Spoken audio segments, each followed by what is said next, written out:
Nasirabad तालका reporter ज़मीर Hussain Chandio PP अगवान ऐं तालके वारहा जे सदर रियाज़ुद्दीन अबड़ो चयो आहे त बेरिया टाउन सिंध दुश्मन मंसूबो आहे। सिंधी व सिंधियुनि ते कब्ज़ा हरगिज़ क़बूल न कया वेंदा।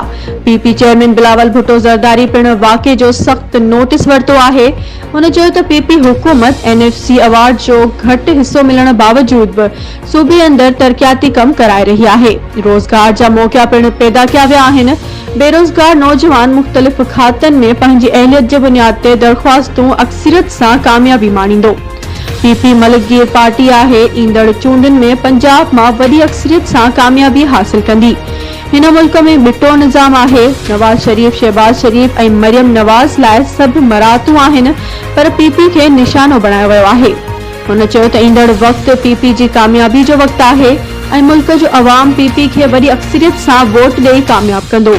जॾहिं त मोस्ट सीनियर सहाफ़ी Sindh TV news reporter Allah Bakhsh Qureshi पारां पंहिंजे ऑफिस में आजियाणो ॾिनो आहे।